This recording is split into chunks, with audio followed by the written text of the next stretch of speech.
നമസ്കാരം.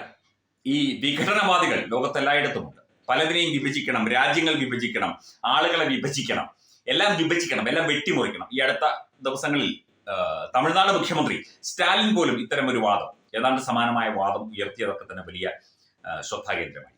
ഈ ഖലിസ്ഥാൻ വിഘടനവാദത്തിന് പതിറ്റാണ്ടുകളുടെ പഴക്കമുണ്ട്. ഇത്തരം വിഘടനവാദം ഇവിടെ എന്തൊക്കെ ചെയ്താലും എന്തൊക്കെ നടത്തിയാലും അതൊന്നും സാധ്യമാകാൻ പോകുന്നില്ല എന്നുള്ള കാര്യം ഈ വിഘടനവാദികൾക്ക് അറിയാം. പക്ഷേ അവരാരും അടങ്ങിയിരിക്കുന്നില്ല. ഈ വിഘടനവാദം പ്രോത്സാഹിപ്പിക്കുന്ന ചില സംഘടനകളുമായി ചേർന്ന് അവരിൽ നിന്ന് പണം കൈപ്പറ്റിയൊക്കെയാണ് ഇത്തരം നാറിയ പരിപാടി ഇവിടെ കാണിക്കുന്നത് എന്നുള്ളതാണ്. കാനഡ എന്ന രാജ്യം, അത് ഈ സിഖ് വംശജർക്ക് വലിയ പ്രാധാന്യമുള്ള രാജ്യമാണ്. പണ്ടുകാലത്ത് ഇവർ ഡ്രൈവർമാരായും ചുമട്ടുകാരായും ഒക്കെ അവിടെ ചെന്ന് അവിടുത്തുകാരായി മാറി. പിന്നീട് ഭരണസ്വാധീനത്തിൽ ജസ്റ്റിൻ ട്രൂഡോയുടെ സർക്കാരിൽ ഒരു സിഖ് അനുകൂല പാർട്ടി കൂടി ഉണ്ടായിരുന്നു. അപ്പം അത്തരം കാര്യങ്ങളിൽ ഇടപെട്ട് അവിടുത്തെ ഒരു ഭൂരിപക്ഷമായി മാറിയ ആളുകളാണ് സിഖ് വംശജർ. അതിൽ ഒരു കൂട്ടമാണ് ഇത്തരത്തിൽ വിഘടനവാദം ഉന്നയിക്കുന്നത്. ഈ വിഘടനവാദം ഇത്തരം നടപടികൾക്കൊന്നും ഒരു അന്തവുമില്ല. ഇന്ത്യയിൽ കാണിക്കുന്നത് പോലെയല്ല. അവിടെ കാണിച്ചു കഴിഞ്ഞാൽ കുഴപ്പമൊന്നുമില്ല. ഇവിടെ കാണിച്ചു കഴിഞ്ഞാൽ നല്ല അടിയും കിട്ടും, അജ്ഞാതരാൽ കൊല്ലപ്പെടുകയും ചെയ്യും ചിലപ്പോൾ. അതുകൊണ്ട് ഇവിടെ കാണിക്കില്ല, അന്യരാജ്യത്ത് പോയി കാണിക്കും. ഇപ്പോൾ കാനഡയിലെ ഖലിസ്ഥാൻ അനുകൂലികളുടെ ഇന്ത്യാവിരുദ്ധ പ്രവർത്തനങ്ങൾ തുടരുന്നു എന്നുള്ള റിപ്പോർട്ടാണ് പുറത്തു വരുന്നത്. ഏറ്റവും പുതിയ ഒരു സംഭവം ഉണ്ടായി. വാൻകൂവർ എന്ന പ്രദേശത്തെ ഒരു ചരിത്ര പ്രസിദ്ധ ഗുരുദ്വാരയുടെയും ബ്രിട്ടീഷ് കൊളംബിയയുടെയും ചില ക്ഷേത്രങ്ങളുടെയും ചുവരുകളിൽ ഈ ഖലിസ്ഥാൻ അനുകൂല മുദ്രാവാക്യങ്ങൾ, ഇന്ത്യാവിരുദ്ധ മുദ്രാവാക്യങ്ങൾ ഒക്കെ എഴുതി അത് വികൃതമാക്കിയിരിക്കുന്നു എന്നുള്ളതാണ് റിപ്പോർട്ടുകൾ പുറത്തു വരുന്നത്. റോസ് സ്ട്രീറ്റ് ഗുരുദ്വാര എന്നറിയപ്പെടുന്ന ഖൽസ ദിവാൻ സൊസൈറ്റി ഗുരുദ്വാരയുടെ ചുമരുകളിലാണ് ഈ ഖലിസ്ഥാനി മുദ്രാവാക്യങ്ങൾ എഴുതിയിരിക്കുന്നതായി ഇപ്പോൾ കണ്ടെത്തിയിരിക്കുന്നത്. ഗുരുദ്വാരയുടെ വക്താവ് ഈ പ്രവൃത്തിയെ ശക്തമായി അപലപിക്കുകയും പവിത്രമായ ഗുരുദ്വാരയുടെ മതിലുകൾ അശുദ്ധമാക്കുന്ന പ്രവൃത്തിയാണ് ഇതെന്ന് വിശേഷിപ്പിക്കുകയും ചെയ്തു. ഈ ഗുരുദ്വാരയുടെ വക്താക്കളും സിഖ് വംശജരും, യഥാർത്ഥ സിഖ് വംശജരും ഇതൊന്നുമല്ല ചെയ്യേണ്ടത്. ഇവന്മാരെയൊക്കെ ഈ സിഖ് മതത്തിൽ നിന്ന് പുറത്താക്കണം. ഇവന്മാർക്ക് ഈ മതപരമായ സിഖ് മതത്തിൻ്റെതായ ആനുകൂല്യങ്ങൾ ഈ വിഘടനവാദികൾക്ക്, ഖലിസ്ഥാൻ വിഘടനവാദികൾക്ക് കൊടുക്കരുത്.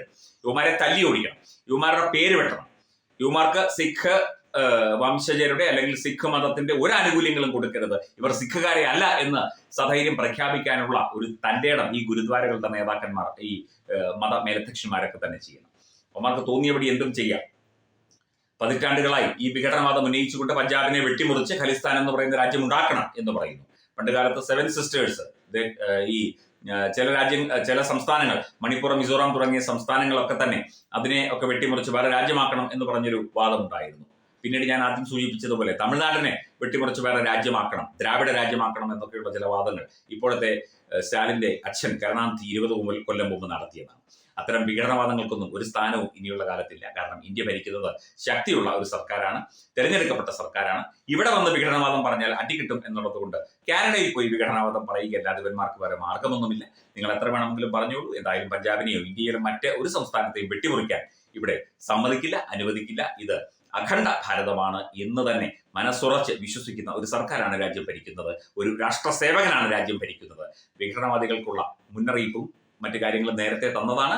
ഇതിനുള്ള മറുപടിയും മറ്റു കാര്യങ്ങളും പിന്നാലെ വന്നുകൊള്ളും. അപ്പോൾ ഖലിസ്ഥാൻകാർക്ക് എല്ലാവിധ ആശംസകളും. Partner Edubix online executive education, focus physiotherapy centre Pattom, Unnath engineering Gujarat, തീർത്ഥയാത്ര.com, iron build Gujarat, PRS hospital Killippalam Thiruvananthapuram.